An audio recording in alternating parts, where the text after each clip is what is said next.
What is going on, guys? It is Venom Search here, and welcome back to another episode of Elder Scrolls Online. I have gotten a couple of people asking for some tips for tanking, and I figured why not just make a video on it. It seems like there hasn't been many videos about this recently. Not a lot of people like to tank, and that may be because they don't know what they're doing or they just think it's too stressful. But honestly, it is really fun. It's my favorite role. Don't get me wrong, I love being a DPS and absolutely nuking everybody, but it's an amazing feeling when you are standing right in front of this giant boss that is barely even tickling you when you know that it can one-shot anybody else in your group. You just end up feeling like a god. So I'm gonna split this up into kind of 4 categories. First, we're going to go over the general setup goals that you want as a tank to make sure that you are going into these dungeons and trials and content with the proper setup. We'll go over some general tanking stuff that you need to know, more advanced tanking tricks, and then more master types of stuff. And then we'll finally go over just the order of how I enter a fight, and then the just importance of what your priorities should be. So let's get started. So I'm not going to go over my builds completely. I'm going to be swapping between this PTS and then the real server. I want to just talk about general setups for your gear.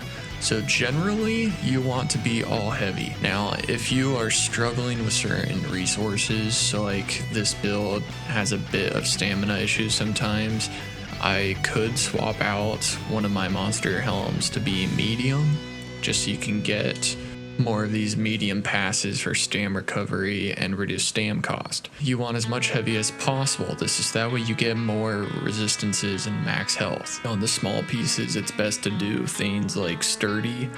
Bigger pieces you want infused, maybe reinforced if you're low on armor. Ideally for armor, you want about 32,000 resist, but you gotta take in what sets are you using. This build, when I buff up, only gets to 29.8, but that's because my monster helm, when it procs, it gives me and everyone in my group extra 3k, so I actually get a little over cap when this procs, and this helps my entire group. So that's just how my setup is. You'll want to change out your stats depending on what you're looking for. You could do the tri-stat enchants. A lot of people like doing that. It is very expensive though, so it's up to you on that, but generally you just want max health everywhere. For the jewelry, that depends on how you have it set up.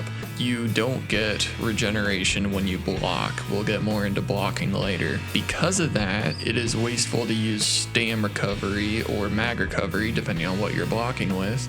So I actually use the reduce cost enchants.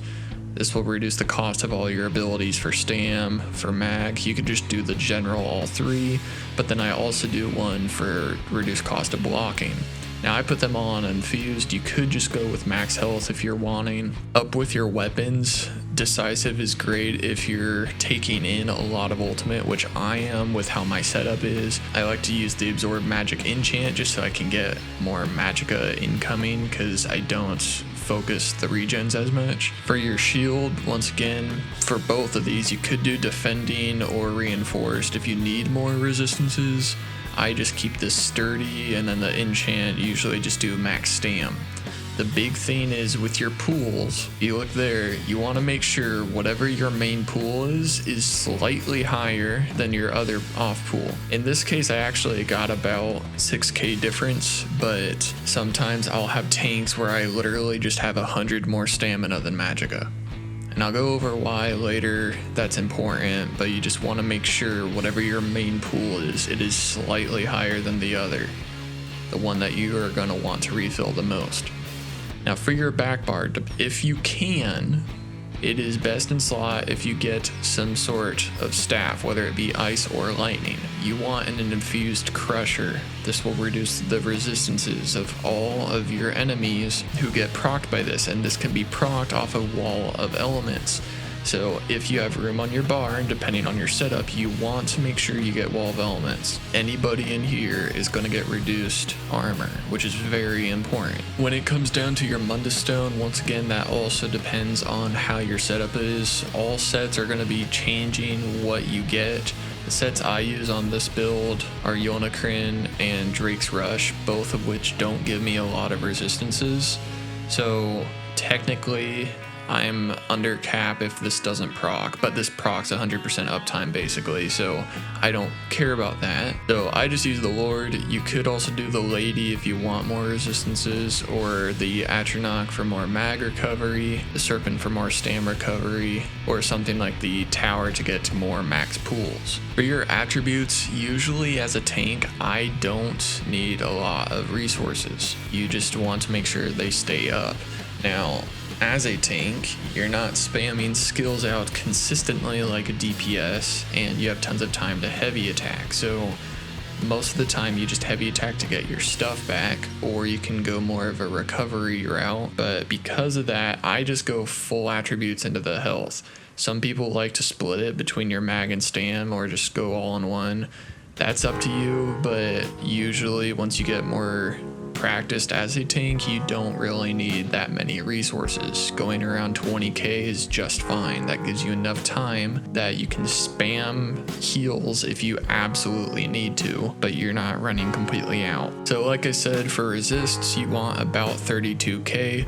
For max health, generally you want a minimum of 30 to 35k health. I like to push my health just a bit more because I like using wards. That is something that some people don't like doing. They'd rather just do a heal or go more mitigation route. I love my wards, so having higher health helps my wards out a lot more. Now for the skills, we'll get more in depth for the advanced and master tanking, but generally, you're going to need certain utility skills.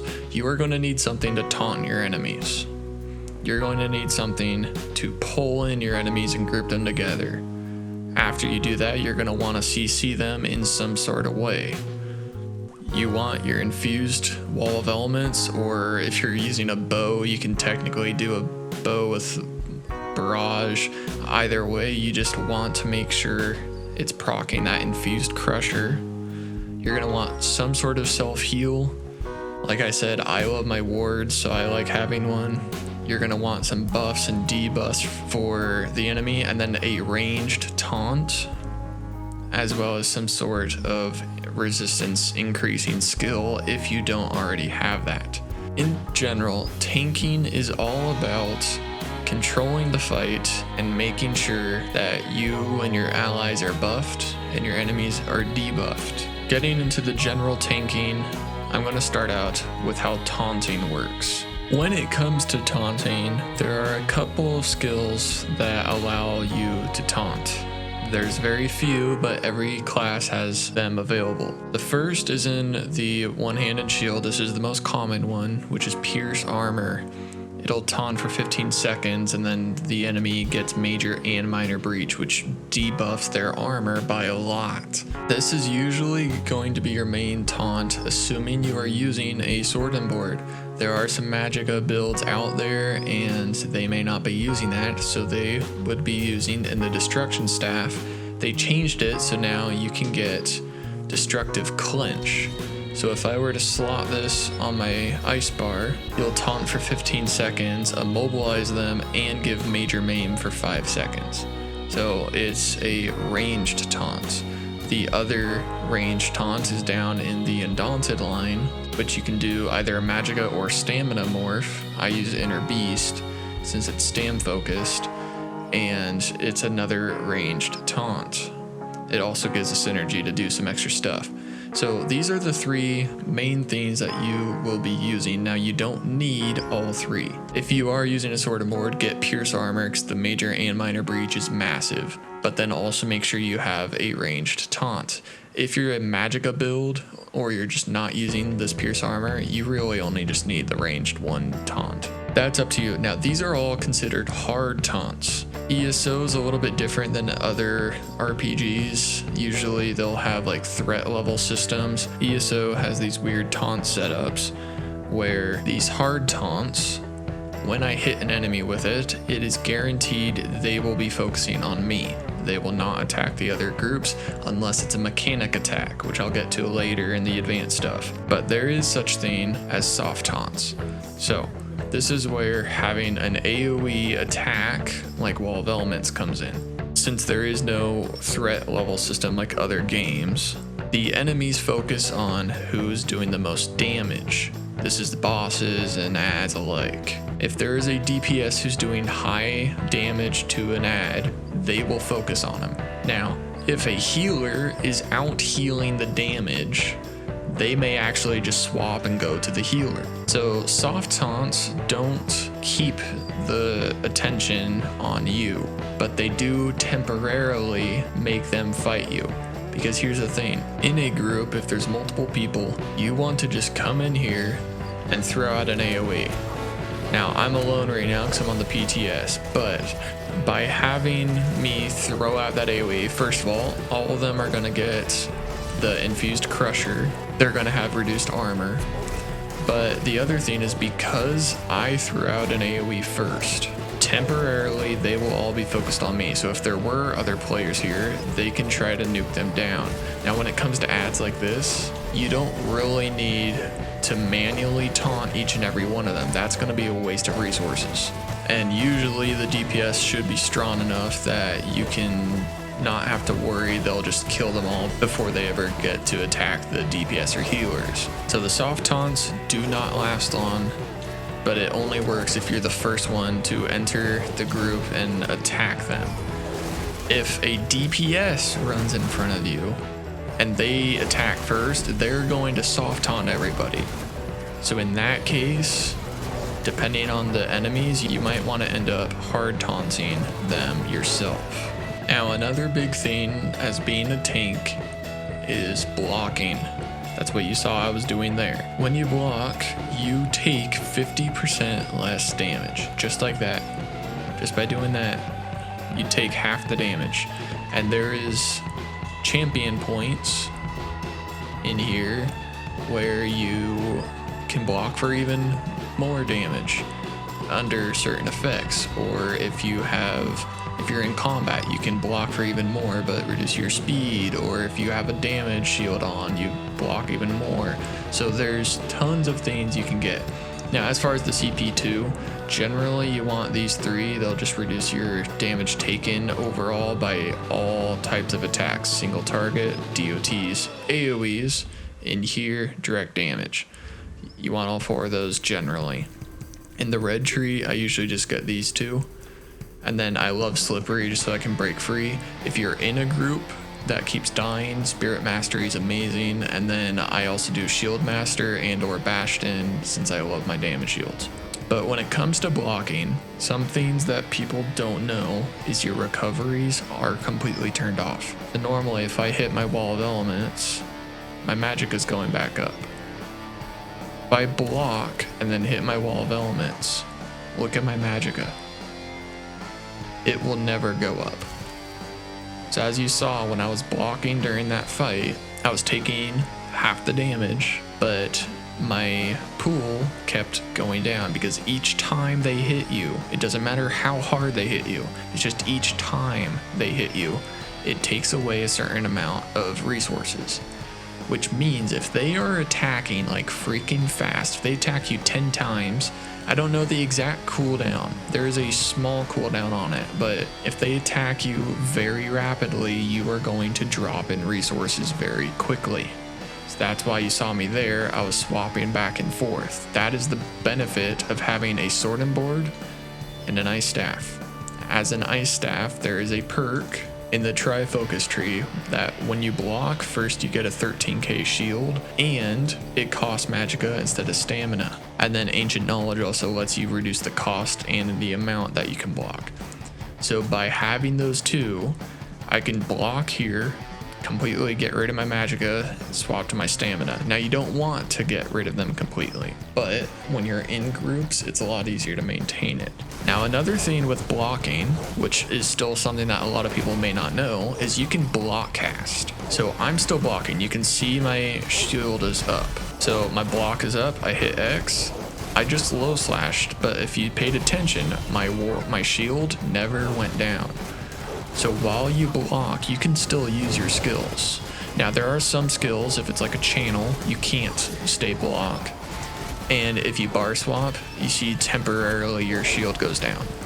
So if you have the proper setup, you can block forever. If your healers are giving you resources and you are set up with enough sturdy things, you can block forever. So most often, whenever I'm fighting a boss and they're about a heavy attack, the only time I miss a heavy attack is if I'm out of resources or if they happen to attack right when I was swapping bars. So if you can get more of a perfected build, you can continuously block while pulling in your enemies and immobilizing them, debuffing them, buffing your allies, doing everything you need to do as a tank, and you'll be good to go. Now, let's say your resources did get low. That is where heavy attacking comes in. We can get a lot of resources when we heavy attack, so I'm just going to sit here and let them take my stam down. Now, as I'm doing this, remember, I'm not regaining stamina, so unless I get it from healers or from my group or sets, you can use potions, so you can use a potion. It'll bring it back up. So usually when I'm on the real server, I like just keeping those trash stam potions. I'll just use those all day. But when I'm doing this, if I unblock, I'm going to take a lot more damage. But you don't want to just sit there and do nothing. You want to make sure you are constantly blocking if you can, and then go to heavy attacking, get your resources back. Now, this is also where I like using my wards. Wards are temporarily fake health, basically, so they're fighting my ward right now while my health regenerates underneath, but they are expensive, so you want to be careful. So that's where having the two pools is very nice. Now, one thing I also forgot to mention when it comes to heavy attacking, when you heavy attack, there becomes a very tight timing of when you do it. If your build is set up well enough, you may not need a heavy attack at all if you're in a proper setup group. But if you do have to, pay attention to the bosses. As you develop your skills and knowing how the game works, you can get a feel for the timing of when is the boss going to hit me. When is he going to do a heavy attack? And then you'll also learn, once they start showing they're going to heavy attack, what is that timing? When is it actually going to land? Because I've pulled that game very tightly. I'll be in the middle of a heavy attack right when the boss is about to heavy attack me, but I know I'm safe. As soon as I finish, I'm going to hold my block, and there will be a split second where if I do it with good timing, I'll finish my heavy attack and then block his heavy attack. And it works out. Now that takes time to get used to. So what I would recommend is let the boss heavy attack you, still block it though, but once that's finished, then you're free to heavy attack. You know he just did it and they won't do another one right away. They have a cooldown on it. Now, later, once I get onto the real server and show off some dungeons, I want to talk about synergies. Anytime you see a synergy on your screen, you want to hit it. Unless it is a mechanic from a dungeon, which there are some, in general, it is 100% safe to hit those synergies. They will in some way buff you or your group. It is very much worth it to hit those synergies. So like if I were to use my ranged taunt, that puts out the synergy that if somebody procs, it'll do extra damage to the enemy for free. It doesn't cost anything. And as a tank, you're just sitting there when you're, especially when you're a beginner. When you're more advanced, you'll be doing more things, but generally you're not as busy as a DPS in hitting your skills and doing different things. So what you'll want to do is make sure to hit the synergies that pop up consistently, especially because healers will throw out skills like in the Undaunted line, they have the Necrotic Orb where you regain resources when you synergize. That's how you gain more resources. It is very important to make sure you do that. Now, because you're also not doing as much, that means you can see mechanics more often. So like, I saw that Sanguini Mancer, he's doing something special there. Now he just summoned a shadow. I can see all that while the DPS are facing away from it and trying to kill these fools. So as a tank, you can see a lot of things. Now, once we get to one, I want to talk about interrupts and heavy attacks. These are things that you will want to make sure you pay attention to as a tank. Okay, right there, those yellow lines means that dude was heavy attacking. On ads, it may not hurt. On bosses, you want to make sure you block it. Like that. If you don't, you can get knocked back and stunned, which then means you have to use stamina to break free. Now, if you do block it, like this, he's off balance now. Which, if the DPS are properly set up, that means they deal 10% more damage. Everything can heavy attack, and they're all on cooldowns or rotations, whatever you want to call it. So, having all of that will help a lot. You want to make sure you always block those heavy attacks. Now, occasionally, you might see something that looks like those lines, but they're actually red. I'm going to see if I can get this Sanguini Mancer right there. What you want to do is interrupt that. See, it says interrupted, they're stunned, and they're off balance. Freaking massive. Usually when you interrupt, they're doing something that is not good. They're about to do like a big attack, or they're going to heal themselves or spawn something in. It's not good, especially if a boss is doing it. But you do need to be careful. Certain bosses in certain areas get enraged when you interrupt them. So like in the Maelstrom Arena, the Argonian, when he's roaring, if you interrupt him, he will enrage and it will be so much harder. So that is where, as a tank, you just need to learn your dungeons and learn what bosses get angry at what things. Okay, so now we're going to get into the more advanced taking tactics and strategies that you need to learn and practice if you want to become a better tank. So we kind of went through the general things where you need to block and interrupt your bosses, make sure you're blocked to get more mitigation going, activate your synergies, and make sure your taunt stays up. And then also how to soft taunt the ads when you enter a group. That's a very low and basic general tank playstyle. Tanks are much more than that. We are the controller of the fight. So this group here, very spread out. There are some DPS skills that can reach all that, but generally DPS skills are not that big. We got like this long one here. Maybe if I positioned it right, I can hit all of them, but it's not like super wide, so it's not going to hit all of them, and that's going to be very difficult for DPS to hit all of them. So part of a tank is controlling the fight and controlling the enemies. This is where a pull and a CC come in. Now you want to be careful on what resources you use. If I spam this, I am going to completely dump my magicka. But there's some tricks on how to gather enemies around. You want to gather enemies around for multiple reasons. Some will just do it by themselves, which I'll show you in a second. But the main thing is the DPS need to throw out their AoE DOTs or AoE spammables. And if everybody's not grouped together, you're just going to take much longer. They're going to nuke down this little group here, then they're going to have to run over, get the hound, and then run over and get him. What's easier is if you as a tank bring everybody together, so then the DPS can just nuke down in one general spot. So when I enter this group, you want to make sure you soft aggro them. Okay, now I didn't hit her, so they're not soft aggroed, which means they could be attacking a DPS. Now look at this, these guys are melee attacking me. So if I walk over here very slowly, they're following me. So what's best in a fight is if you know there's a lot of melee people, generally there's not a lot of ranged people. She's ranged. She's gonna stay, well, I guess she teleported right there. This is ideally what you'd want. But if I come over here, she's just gonna stay there. But if I back up enough, look at that. She's falling. She still wants to be within a certain distance from me.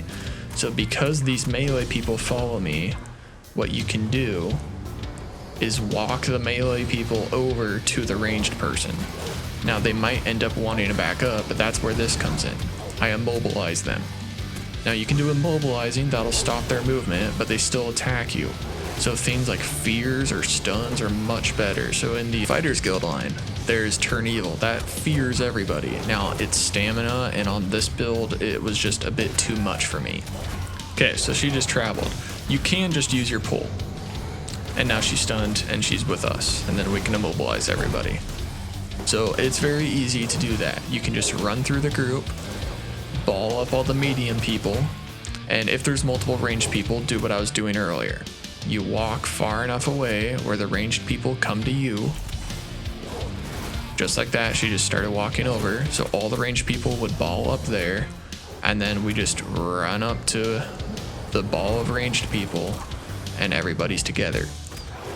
Or you can use the more resource draining method and chain everybody to you and then stun them. But that is a lot more resource drainage. Now you are basically the leader of the group as a tank. You should be entering the fights first. There are a lot of DPS who will just run in and then they'll start dying because they ran in first. You control where the fight is moving. Now obviously I'm by myself right now, so they're only focused on me, but if this was a boss, if I wanted, I can have the fight be over here. I'm controlling where this mage is at. I want her over here. So it's all up to me where the fight's going. Another thing that may seem obvious, but a lot of people don't do, is don't stand in red. So like this. Yes, I know 100% that's not even going to tickle me just a little bit.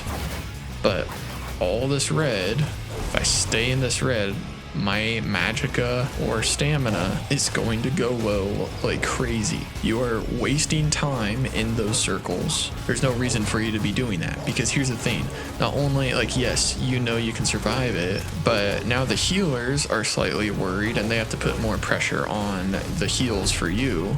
So it's just much harder on the healers. I know when I've done some dungeons as a healer, I've had some tanks who weren't set up at all, and they kept standing in the red and getting like absolutely destroyed, and I was having to spam my main spammable heal, which does like 20k per tick. I was having to spam that like crazy because they weren't set up well enough, but they were staying in the red. It's mainly focusing on the boss fight, but you do not want to be in the red. Get out of it. Now, it may be for some boss fights that you have to. There will be times where that has to happen, that's fine. But if you can, take a step out of it. It's easy, it's quick. Even if you're slow like I am while blocking, just get out of it. It's super easy. Another thing is don't spam skills. The Dragon Knight's not the best example for it because they don't have a great spammable heal. But when you look at the Warden or the Necromancer or a Templar, they have good spammable heals. Now, I have green blood, but that's based on a percentage of my health, which sucks. Some people, when they first start out tanking, think that their health needs to be at 100%. If you've been paying attention this entire time, like I'm not worried at all here, this is just a couple of ads, but you don't need to stay at 100% health. I have 50k health. Even if I get down to half health, I still have more health than the average DPS. And I'm way more tanky with all of my mitigation and armor. It is not a worry at all to stay at 100% health. I'm not going to spam my magicka like crazy to get to 100, because if I do that, I never even made it to 100 because I was standing in the red and now my magicka is gone. When you get more advanced with how tanking works, and this can also be applied to just how you play in general, if you learn the skills you're using more, you can do better timing. So when you're doing a dungeon, I like to use a lot of wards. I have a build where I have like 4 wards, 3 wards. When you pop Igneous Shield, it gives you major mending for 3 seconds. So if I'm in a fight and I am getting low, if I have enough resources, what I'll do is I'll pop this first. I get a ward, so now they're having to fight through that, and then I can hit my green blood to heal for even more. So doing combinations like that and understanding your skills matters a lot. For instance, this necrotic potency skill. You gain your 6 ultimate, you heal, and it's per corpse. Scales off your max health. While slotted, you get reduced damage taken. Cool. Great skill. A lot of people don't know this because it doesn't say it in here. This only will suck 6 bodies at a time. So let's say you have 7 bodies out there. If you hit this once, you'll suck 6 bodies. So you get 36 ultimate and you get this amount of healing every second for 12 seconds since there's 6 bodies. If you were to hit this again to get that 7th body, it dumps the timer of this. It'll reset it based on the new amount of bodies you've just sucked. So if you were to hit this once and you get those 6, you have 12 seconds on it, and then you hit it again, it deletes the 12 seconds and then just gives you 2 seconds. So you just lost out on 10 seconds of this healing. You still get your ultimate, but you lost out on the healing. So things like that, learning how your skills work, learning what their boundaries are, matters a lot, especially in tanking, because that could be life or death. Getting that extra HOT is massive. It's a free HOT that's based off of your max health. This actually heals for a lot if you have high max health. And if you just dump a 12-second one for a 2-second one, like that's not worth it at all. And the same thing goes for synergies. So as a sorcerer, when you hit this ultimate, you can get a synergy to grant the ally and the Atronach Major Berserk. Now this can only be procced once, but here's the thing. If you procced this, you get Major Berserk. Cool. You don't do a lot of damage, you're a tank. So it's better to let a DPS take it. So this is where learning the game, learning what synergies do what, learning to time your synergies matters a lot. If I have a healer who sends this out to me, and I'm already full on my stamina, I don't just hit this. I'm gonna waste 4k stamina. So what I'll do is I might pop a ward. I might pop something like a taunt or a pull ability, a buff, something. So that way then I hit the synergy and I get my resources. Time when you do your skills and what you can do. As a Dragon Knight, whenever you do an ultimate, you gain resources back. If I was using the Standard of Might, or the Aggressive Warhorn, same price. When I use that skill, as you saw in the group fight, I gain tons of resources back. So if I'm already full on resources, I will literally just go down the line of all my skills, spam all my wards, and then hit that skill and it'll completely refill my bar. Having that is massive. So pay attention to what your class and your synergies can do. I'm going to swap over to the main server. It is going to be a bit more difficult to talk just because I'm going to be focusing on playing while trying to talk, but you guys will get to see a better example of how it works in the actual groups. Okay, so we're over here on the live server. So this is a level 18 build that I've been working on, so it is not leveled, doesn't have a lot of skill points, and the gear is not great. This is not a good setup, but I do have kind of the bare minimum that you need. I have the taunt with the minor major breach. I have something to set enemies off balance and my own self heal. I can provide major vulnerability to further debuff the enemies. I do have my resolve, so I get more armor, and this pulls enemies in once every 2 seconds. This is my only pull, that's what I am lacking. I have my own purge if I need, and then a ulti gain and health regeneration. On my back bar, I'm still, like I said, leveling things out, so I got this, which is just here to level the Grey Lord. I'm waiting to get Boneyard.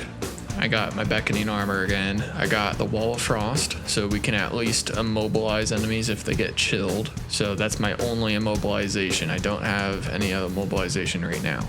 So what I'm lacking is a manual pull and a good immobilization. So when it comes to trying to CC enemies and bring the groups together, you guys will see me do it through the method of running to the ranged people, since I don't have that manual pull. Now this will help occasionally, but it is still easier and faster for me to just run to the enemies. So another benefit to being a tank is you can proc for dungeons like instantly like that. Okay, so we're doing Darkshade Cavern. So I will kind of show you how I enter the fights and just how we do this dungeon. This won't be as good of a setup just because I'm not high level at all yet. So another thing is make sure you buff before entering the fight.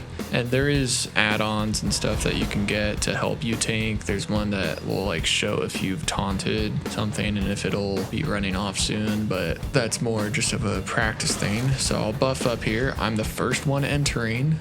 Throw out my wall of elements. He just got pulled over here, so now we got the entire group here. I'm just gonna off balance everybody. And so now we are kind of nuked everything. Make sure you always try to interrupt whoever you can. And see, they waited for me. I go in here. I might throw out it multiple times just to make sure I get everybody here. The majority of the group was back here, so I keep them back here for now. I might be trying to get this ranger here. Nobody's attacked him, so that means he should be attacking me. I can also use that attack there if my armor was up. That attack would also pull him over towards me. You can also do a manual taunt like that to pull them over, since I don't have a manual pull yet. So ideally, if you have a proper group setup like this one is, they should be waiting for you to enter in first. I'm not taking that synergy because it would be better if a DPS does. It doesn't seem like they're taking it yet, but I am not going to, because that major berserk would be better off for the DPS, not me. Now you see the healer just procced it, so now we got that person on them. Now there are elite enemies. These are all ads. These aren't important, but once we get down here, I'll show you. This is more of a vanilla dungeon, so it's not too hard. So you got all these ads here. I aggro them. This guy here, he's not fully elite, but that would be a great example where having an elite enemy, those are enemies that are worth tanking and taunting. I'm not gonna taunt every single one of these workers, but I can do everything I can to CC them, nerf their damage, make them take more damage. That's all the important things as being a tank. Even this low level, not doing anything. A lot of people like skipping bosses. If you're the tank, you basically got to control where you're going. So you might want to fight this boss like I did. So I kept moving and they'll follow over. My stand was getting a little low. Their healing interrupted them.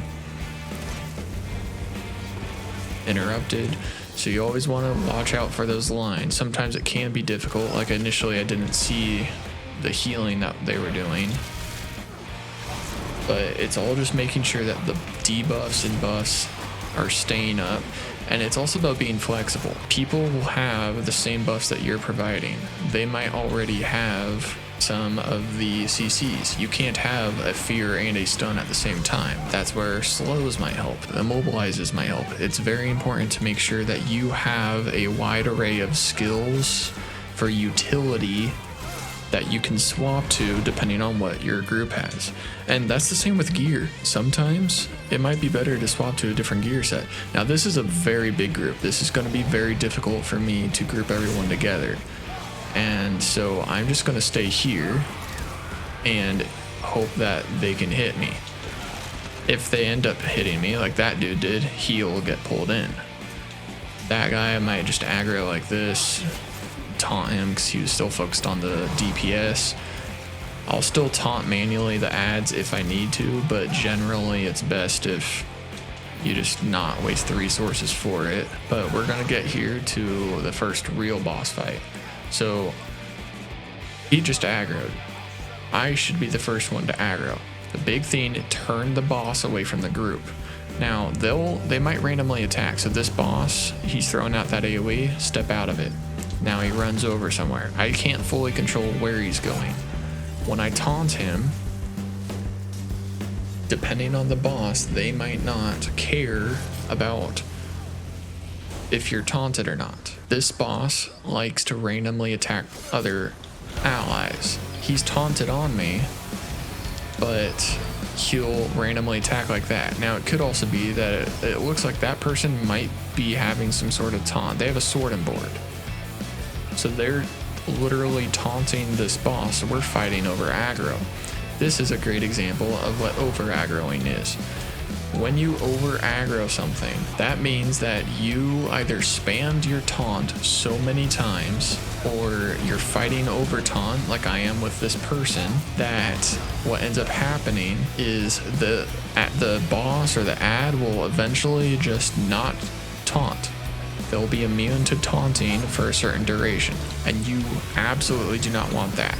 And you don't have to run into that. I don't know the exact cooldown on it, but as long as you wait about 12 seconds, you're fine. You'll never over taunt. But me fighting with whoever was taunting, that's a problem. Now, like I was saying with the turning the boss away, a lot of bosses will have conal attacks or AoE attacks that hit towards you. If there's an ally behind you, they're also going to get hit. That is why you turn the boss away from the group. That is one of the most important things you do. That'll help control the fight. And while you're doing that, that means you're seeing the part of the map that the other players aren't. Because if you think about it, if this boss hadn't moved, if they were all fighting right here, if the boss was right here, my whole group's looking this way, they can't see what's behind them, and they're not going to turn around. The DPS need to face the boss to do damage. The healers need to face the group to heal. I'm the only person looking the other way, so I see mechanics that are happening that they don't see. So as a tank, it is the most important thing that you can understand the mechanics that are happening and try to let your group know that something is about to happen. Now, like I said, most of the time, synergies are worth it. That graveyard synergy and that lightning strike synergy both do a lot of damage when you do that, even as a tank. So it is very important that you hit them, and I'm setting many people off balance, so if these DPS are properly set up, then it'll be doing a lot of damage. Now, I'm not necessarily worried about that heal, so I just spammed my ulti suck, even though it only does 6 people at a time. Now, you see this white marker. I've played this game for a long time, and for the longest time, I didn't know about this white marker. There is a system in this where you can mark your enemy. So you see there's a white outline around him. If I look behind a wall, if I look through ads, doesn't matter. I will always see him no matter what with this marker. So I do this to bosses all the time. If you're entering a group like that, I saw where he was at and I marked him. So that means whenever I try to taunt or do anything that's very specific aiming, I am more likely to hit him with it than the other enemies. I can still hit them, I can still purposely target that scrib, but for the most part, it'll prioritize attacking him. Now, I don't have the default controls for that because the initial button to hit that marker is a very awkward button, so I actually have it set up in a different system, which I'll show once this fight is over. So in the options, you go down to gameplay and go to templates. If you go to template A, you have to hold down your right joystick to cycle the enemy. I go to template B. It changes your jump to the joystick, which is I actually prefer because the game having your interact and the jump on the same button, you constantly accidentally jump. So you'll never accidentally jump again. And then now you just hold down X, which is a lot easier to do. And you can just do that, or you can like move it to somebody else if you want. So it is so much nicer to have that. So like I'm still going to be prioritizing the boss. It is massive for being a tank, so that way you can know if your taunt is about to run out or whatever, you know you're going to target him and not the ads that are building up around you. Now, I want to talk about revival tactics. So in dungeons, you might have a scenario where the DPS die. That happens. Maybe the healer dies. That happens. When those things happen, there is mainly two things you can do. Ideally, if the group can, you basically taunt the ads, taunt the bosses, get all the aggro, and run away with it.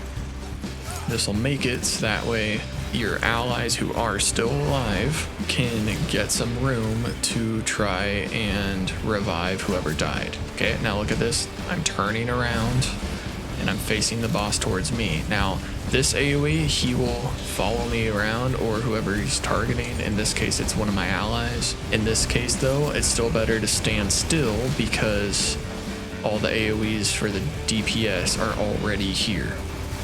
Now, if that person were to die right now, because he's freaking taunted the boss, if he were to die, I would take this boss and probably go over there with it. Now, you want to be careful. A lot of newer tanks don't realize that if you walk too far away with a boss, that it will end up resetting the boss's health. So it looks like he's about to die. Yep. Okay, so I'm gonna take this boss, and while they revive, yeah, he's just staying on them. I would have pulled him away if he wasn't taunted on that other DPS. Now, if they were still struggling, so like in that case, the DPS who kept taunting the boss, I would actually revive them because I'm tanky. So I would reset the taunt on the boss, and then I'd go over and make sure to get all the buffs reset, the taunt reset, and then I'd go and revive them. So that is the big thing about being a tank, is it's a flexibility thing. You need to pay attention to how your group is doing, what they're doing, and if they're struggling to get that revival, you are going to have a lot easier time doing it than they are. But you want to make sure the boss stays on you.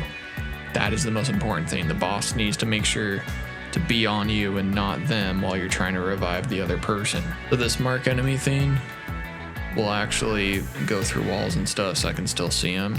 So that's very nice for if a boss teleports, it might not keep it on. That's a little weird sometimes, but it is very easy to get the boss targeted and will stay targeted. So that was kind of getting into the master tanking, talking about the ally revival and controlling the fights. That way you move the boss to where you need and make sure it's turned away from the group. But the other thing is just not being a selfish tank. It is harder in the beginning. You're gonna need more selfish skills, more selfish sets, just because you're not used to tanking yet. Even on this character, I'm used to tanking. That's what I mainly do. This is a newer character. They don't have a lot of good healing skills yet. This is my main heal, so I am running selfish sets. I just crafted very crappy stuff because I'm gonna level out of it very quickly, but I just crafted some hist bark and some fortified brass, both of which only help me. This will not help my group whatsoever. Now, once again, low level. Doesn't really matter at this stage, but when you get higher level, you might start out with some stuff that will help you out. So Plague Doctor gives you a lot more health. That's a very common newer tanking set. Leeching Plate, my absolute favorite selfish set. That thing keeps me alive like no other set. When you get good enough, you don't do any selfish stuff. So the tank on the PTS that you saw me earlier with, I was using Drake's Rush. That's gonna give ulti to my entire group. And then Yolnakrin gives minor courage to a trial size group. And then my Lord Warden gives resists to my entire group. There's not a single selfish thing in there for my sets. And my skills were all about helping my team. In here, the off balance thing, that's gonna help the team do more damage. I'd be doing Boneyard once I unlock it. That'll give major breach to everybody in it, so I can get AoE major breach. I'll be doing bone totems. You get minor protection to your whole group and fear people.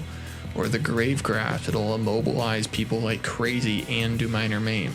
There's tons of things you can do on every single class. The main thing is just being flexible, having all these skills available, having them leveled, and swap them out depending on what your group needs. And then most of all, just knowing the mechanics. One of the things that you'll develop as a tank is just knowing the game. You don't really notice mechanics much as a DPS or a healer. You can just burn through it, or you're not really going to be seeing what's happening, whereas as a tank, you experience most of the mechanics. Now, when it comes to buffing your team, this is one of the more well-known things, but it is something that some people may not know. Buffs that are named do not stack. So Major Resolve.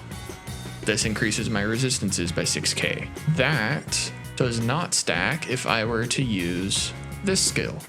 This also gives me Major Resolve. It's a different skill, and it does different things, and it's for stam instead of mag, but it's still the same buff. So when it comes to buffing your group, that is where being flexible is important. If you're in a group with a warden who's giving Major Resolve, don't slot this. Slot something else that will help give the group more benefits. So like Circle of Protection. You get minor protection and minor endurance to you and your allies. That's great.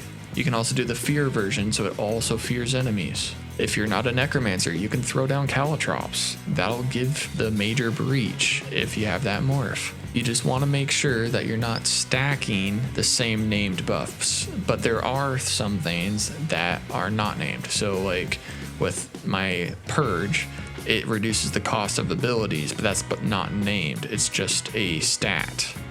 Or like this, my damage taken is reduced. That's not saying I have minor protection.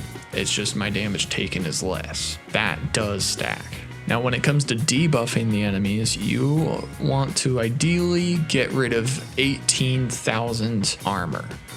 That is on average how much a PvE boss will have. So between this skill and then the infused crusher, you are pretty much making them very low on armor. But there are other things, like my Glacial Colossus does major vulnerability, so it increases their damage taken. So there are things you can still do to let them take more damage. So like with that off balance on my Scythe, that's a CP node. You do 10% more damage to people who are off balance, and I can manually hit them with that instantly. So that's where if you want to become a good tank, pay attention, see what people are doing with their skills. Like I was paying attention, the bosses weren't taunting for some reason. That's because one of the DPS I was with was taunting the bosses. They were using a sword and board for their weapon. So we were fighting over taunt, which meant if the boss wasn't on me, I knew that. And I knew I wasn't messing up. That was somebody else stealing the taunt from me and then over taunting, which made the group a lot harder to deal with. Now, when you have the boss, do not move around. That is one of the things I see the most with newer tanks is they'll taunt the boss and then they'll run backwards from it consistently, so that way they don't take damage. First of all, don't pull them too far. That will cause the boss to reset. Second of all, if you're pulling it like that, the DPS can't get their skills down. Most of the good DPS need to put down their AoE DOTs, and you're pulling the boss out of it. So by doing that, you're effectively making the DPS way less. Bosses that move. This is a thing that happens. Like you saw in the dungeon we just did, there are bosses who will end up moving around, and that makes it harder on the DPS because that's similar to me moving around. But if you have a boss who will do a random attack, so like in Ark's Cranium, the last boss, she'll randomly move over to somebody, attack them, and then she's back to normal. So she might end up trying to run back to me. In those scenarios where they're moving, but then they go back to you, stay still. The DPS already have their skills down on the ground. Do not follow the boss to it, depending on the setup, of course. It's always different. Each dungeon's going to be different. Each setup's going to be different. If the DPS end up moving to where the boss's new location is at, follow them. But for the most part, what I do is I'll stay still because the boss is going to run back to me. If I were to try to run over to the boss, that means the DPS have to move their stuff that's already on the ground. So it makes it a lot easier on the DPS because now they're not wasting extra resources. Now this group's running ahead, so they're not letting me get the soft aggro, but they're also nuking enough that it's not much of a worry at all. That's more of a thing if you're doing harder content where they're not going to get nuked, you want to make sure you get the aggro. Now in this scenario, nobody's attacked them, so I've attacked him, I've done the most damage, they're going to get pulled over to me if I actually had my armor up. And that is the struggle as a tank, is you do have a lot of buffs and stuff you need to take care of. Okay, so this boss, they're trying to take him. I'm going to turn around with him, and so now, so he just randomly attacked them, but he's going to turn right back around to me. Now that was bad timing. We both did our thumbs at the same time. Ideally, you want to spread those out because that's what I said with the stacking buffs. I just put down major vulnerability when they did too. So that guy had a lot of AoE attacks. If I didn't turn around, those would have been hitting my allies. Now earlier when I was talking about having one resource be higher than the other, on this build I mainly use stamina for blocking, and that's what I'm talking about. What resource do you use most for blocking, not for skills? I mainly use magicka for my skills, but I block with my stam. That means my stam doesn't regenerate, my magicka can. So I don't care about synergizing as much for my magicka. It helps, but I mainly need stamina. So by having more stamina, whenever I do a synergy, whether it's from a Templar using their shards or somebody using the Undaunted bubble, I want to make sure my stamina in this case is higher than my magicka, because that means I gain more resources when I use that synergy.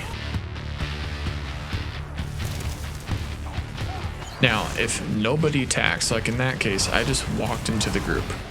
Nobody attacked anything yet. It'll still be slightly random with the soft aggro, but because I have the highest health, that will make the adds a even softer aggro. Now in this case, I would have used a long range taunt because the boss was behind the group, so it would have been easier to do a long range taunt to instantly get this guy. Now I don't have one, but if I did, I'd use it there rather than just going in with my wall of elements or going in with my poke, because if that was a harder content vet boss, he could have attacked one of the DPS and killed him instantly. And as you saw that mark, you can see things way ahead. Now this boss here, if you don't block this heavy attack, you get launched backwards, which you don't want in this up here, because I've gotten launched off that wall and it is a long drop. Now, standing in the center here is not standing in the red. That's where being in third person is very helpful. So to go over when you use certain taunts, the poke, usually I'll almost never go right in with it unless it's only the boss. Like that lurcher, I would have used just the poke because he was by himself, there's no ads, so there's no reason to go in with the wall of elements. If the boss is in the middle of a group and there's a large amount of ads, then I'd either go in with the wall of elements to soft aggro everything and then immediately, as soon as possible, go in with the poke. Or I'd start off with a range taunt because I do not want them going off and hitting the group members. Now that we're kind of getting near the end of this, I want to talk about the order of going into the fight and then the order of importance or the priorities that you need. So going into the fight, you buff up. Now they've already aggroed him, but I'll buff up. In this case, I only have one skill. You go in, throw out your AoE to soft taunt or just hard taunt the boss. In this case, I hard taunted the boss. Then you want to turn the boss away from your allies, which I've already done here. Once you've already positioned the boss and he's turned around from your allies, you want to start debuffing the boss. So like make sure he's off balance, make sure if you have other debuffs, in this case I don't, but if I did, make sure that your debuffs get onto him so he takes more damage from your DPS and he does less damage to you. That's where using low slash is very nice. You get to do minor maim to them, so they reduce their damage done. And you can get minor heroism, so you get more ultimate. Once the boss is fully debuffed, then if there's ads, I'll pull them in. In this case, there were, but we weren't worried about them. They're far away in this big group. If there were a lot of ads that spawn in, there are quite a few bosses that do that. I'd focus on trying to pull them all in and make sure that they are right next to the boss and CC'd. By doing that, the AoE DOTs or spammables that the DPS are using will also be hitting the ads, so they'll be killing more things with one skill, which makes it a lot faster and efficient. And then while you're making sure your buffs and debuffs stay up, I might slowly debuff the ads as well, such as like taunting them if there's certain ones that are attacking the DPS or they're being a nuisance. So that's when you enter the fight. And then you just make sure everything stays up. And then for the order of importance, your priorities in the fight, you've already entered the fight and now you need to make sure everything goes smoothly. This is what you need to do. The number one thing, no matter what, your top priority is keeping that hard taunt on the boss. Preferably the poke if you're using it, because it also does that major and minor breach. If you lose that hard taunt, then your entire group could end up wiping if he ends up going after them. Even if you are almost dead, if you keep it up on them, your healers can then put their resources on you, rather than if you let it go and it starts wildly attacking everybody, then they're not going to be able to focus on you as much, and so you're actually going to get less healing, and then now everybody's getting attacked. Number 2, keep your buffs up to survive. That is one of the biggest killers. I mean, you saw even when I was in there. I mean, doing this video is a bit distracting, so I wasn't entirely keeping up with my buffs. But if it was vet content, I would be being tight on making sure these stay up. That extra 6k resists matters. You want to get as much resist as possible. And me being in crappy armor and low level, I'm not at cap. So when that drops off, I get very low. I'm only at like 22k. So you want to make sure it stays up. And number 3, keep your T buffs up. This will make the damage done to you and your group less, and then it'll also be taking more damage. Having the debuffs up will also help with your survivability. Generally not as much as your own buffs, because we can produce high numbers of healing and mitigation and stuff, but the debuffs also matters a lot. And number 4, keep that boss away from your group. You do not want it facing your group. Now, it is also the group members' jobs and responsibility to not be behind you, because obviously if they're behind you, they're going to get hit. Now, if you have somebody doing that and you see there is a better position that you can move to, like I had in this dungeon that we just finished, I just slightly moved over, so that way it's not directly behind me and they're now just side flanking the boss instead. Number 5, hard taunt the elite ads. When you're in vet content, anything with a bar usually deals a lot of damage, especially with the newer dungeons where they're putting in a lot of damage and mechanics. If you let those elite ads out, they can almost hurt as much as the boss can, sometimes more. So keeping those guys aggroed is very important. Number 6, controlling the ads. If they're randomly spread out through the entire battlefield, they're not going to get hit easily, and if they just keep spawning, they'll just build up. And if the DPS have to stop attacking the boss and look around in the room and try to get the ads that are behind them killed, that means they're wasting their resources trying to do that, but also they're having to look around and see where they're at. You're already facing away from the group. You're seeing behind the group. You can see where the ads are at. You have the most time to look around the room and see what's happening. So that's why it is very important that you control the ads, you bring them to the group, you CC them down, and make sure the DPS can just AoE kill them. And then number 7, if you can, just slowly taunt the ads. If you have all your buffs up, everything's on long cooldowns, and you're not doing anything, and you just find yourself sitting there blocking, you shouldn't just find yourself sitting there blocking. There's always something to do. If you've finished all of your skills and all of your sets are already procced, find something to do. Either heavy attack to get your resources back, light attack spam for more DPS if you need, or control ads that are not next to the group. And that is something that you should not be focusing, that a lot of newer tanks end up doing, because it's what DPS do, is having a rotation. You don't have a rotation as a tank. You are purely reacting to how the combat is going, and you are controlling the battlefield. It's all up to you. There is no specific time on when you do these certain skills and make sure that they're in a certain order. There is no rotation. The only thing that you can consider a rotation is just making sure your buffs stay up. And if they're all the exact same time, then maybe you might have a rotation of 3 skills that all need to be procced in a row. But that doesn't matter. Sometimes, depending on if it's a hard mechanic that's upcoming, I'll pre-proc my stats early. If I know that there will be a time where I basically just have to run for my life or do some sort of thing where my armor is going to drop off, I'll hit my armor early, because I know that soon we'll need to do this mechanic. Now, that doesn't mean you don't have to light attack weave. If you know how to light attack weave from being a DPS, that is something that you can kind of throw into as a tank. You're not going to do a lot of damage, but at least you can try and help the general DPS. So if I find myself just blocking and not doing anything, and if I'm properly set up, I might just spam bash a little bit, or I might just spam light attacks. But even when I do my skills, I'll light attack weave if I can to help the group go faster. So guys, I hope this episode kind of helped you out and helped you kind of see how tanking can be complex, but at the same time very fun.